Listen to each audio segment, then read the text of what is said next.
கங்கா வந்து பேப்பரை பார்த்துட்டு ஓடி வராங்க. உடனே குமரன் கிட்ட சொல்கிறாங்க, இங்கே பாருங்க, இவ்வளோ பெரிய ஆஃபர் நம்மளுக்கு கிடச்சிருக்கு, இது நம்ம பயன்படுத்திக்கணும் அப்படின்னு.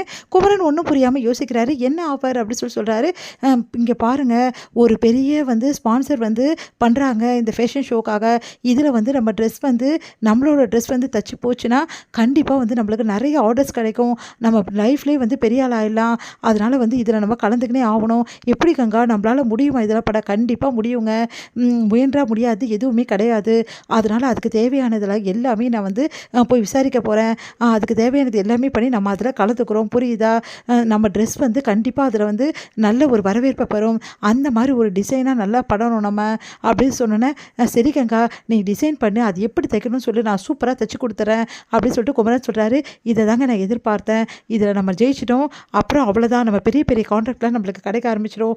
அதுக்கப்புறம் நம்ம லெவல் எங்கேயோ போயிடும் அப்படின்னு சொல்லிட்டு இருக்காங்க. இப்போ இதில் நம்ம கலந்துக்கினே தீரணும் கங்கா அப்படின்னு சொல்லிட்டு குமரனும் சொல்லிட்டு இருக்காரு.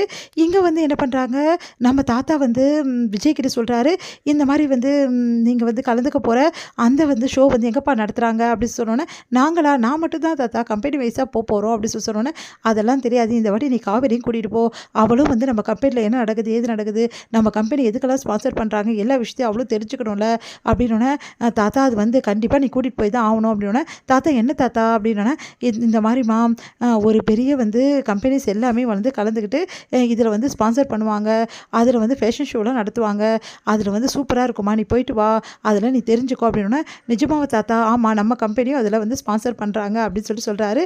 அதை கேட்டு ரொம்ப சந்தோஷப்படுறாங்க நம்ம வந்து காவேரி. நிஜமாலே நான் போகலாமா தாத்தானோன்னே, கண்டிப்பாக வந்து கூட்டிகிட்டு போயே தீரணும், புரியுதா அப்படின்னு சொல்லிட்டு விஜய் அப்படி சொல்லிட்டோன்னே, விஜய் வந்து சரி ஓகே நான் கூட்டிகிட்டு போகிறேன் அப்படின்ற மாதிரி சொல்கிறாரு. விஜயும் காவேரியும் வந்து அந்த கம்பெனி விஷயமா வந்து அந்த ஷோக்கு வந்து கிளம்புறாங்க. ஃபேஷன் ஷோ வந்து சூப்பராக வந்து ஆர்கனைஸ் பண்ணிட்டு இருக்காங்க. அந்த டைமில் விஜயோட கம்பெனிஸ் வந்து கலந்துக்க போகிறாங்கன்னு சொல்லிட்டு அவங்க கம்பெனியோட போர்டும் வச்சிடுறாங்க. பார்த்தா வந்து விஜயும் வந்து நம்ம வந்து காவேரி வந்து சூப்பராக வந்து ஸ்பான்சராக போய்ட்டு உட்காந்துருக்காங்க. எல்லாருமே வந்து ஃபேஷன் ஷோக்காக ஏற்பாடு எல்லாமே பண்ணிகிட்ருக்காங்க. இந்த சூழ்நிலை அங்கே கங்காவும் குமரனும் வராங்க. அவங்க ரெண்டு பேரையும் பார்த்துட்டு காவேரி வந்து ரொம்ப சந்தோஷப்படுறாங்க. என்னம்மாம்மா இங்கே வந்திருக்கீங்க அப்படின்னு சொல்லிட்டு கேட்குறாங்க. அது வந்துமா அப்படின்னு சொல்லிட்டு, நீங்கள் அமைதியாக இருக்கீங்களா அப்படின்னு சொல்லிட்டு கங்கா சொல்கிறாங்க. கம்முனு இரு, நம்ம காவேரி தானே அப்படின்னு சொல்லிட்டு, இந்த மாதிரிமா இங்கே ஒரு ஃபேஷன் ஷோ நடக்க போதாமே, அதுக்கு வந்து ட்ரெஸ் டிசைனராக நாங்கள் வந்து வந்திருக்கோமா அப்படின்னு ரொம்ப சந்தோஷப்படுறாங்க. நிஜமாவாம்மா, இவ்வளோ பெரிய வந்து ஷோவில் வந்து நீங்கள் ரெண்டு பேரும் கலந்துக்க போகிறீங்களா அப்படின்னோடனே, நாங்கள் இல்லைம்மா, நாங்கள் தைச்சி ட்ரெஸ் தான் கலந்துக்க போகுது அப்படின்னு ரொம்ப சந்தோஷப்படுறாங்க. மாமா நிஜமா மாமான்னு சொல்லிட்டு, சரிங்க மாமா, எனக்கு ரொம்ப சந்தோஷமாக இருக்குது அப்படின்னோடனே, நீ போம்மா, நீ போய் வேலையை பாரு, நாங்கள் இதை பார்க்குறோம் அப்படின்னு சொல்லிட்டு அமுச்சு வச்சிடுறாங்க. ரொம்ப சந்தோஷமாக காவேரி ஓடி வராங்க. அதை பார்த்து விஜய், என்னாச்சு ரொம்ப சந்தோஷமாக இருக்க, எங்கள் அக்காவும் மாமா வந்திருக்காங்க, அவங்க எதுக்கு இங்கே வந்தாங்க, அவங்களும் வந்து ட்ரெஸ் டிசைனராக வந்து ஜாயின் பண்ணியிருக்காங்கன்னொன்னே, ஓ அப்படியா அப்படின்னு சொல்லிட்டு விஜய் வந்து கேட்குறாரு. பரவாயில்லையே அப்படின்னு சொல்கிறாரு. பார்த்தீங்களா எங்கள் அக்காவும் மாமாவும் எவ்வளோ வந்து டேலண்ட்டுன்னு சொல்லிட்டு, பார்க்கலாம் இதை ஜெயிக்கிறாங்களான்னு சொல்லிட்டு அப்படின்னு சொல்லிட்டு இருக்காரு. அடுத்து வந்து இங்கே என்ன பண்ணுறாங்க, டிசைனர் வந்து எல்லாரையும் கூப்பிடுறாங்க. அவரும் கங்காவும் அங்கே போகிறாங்க.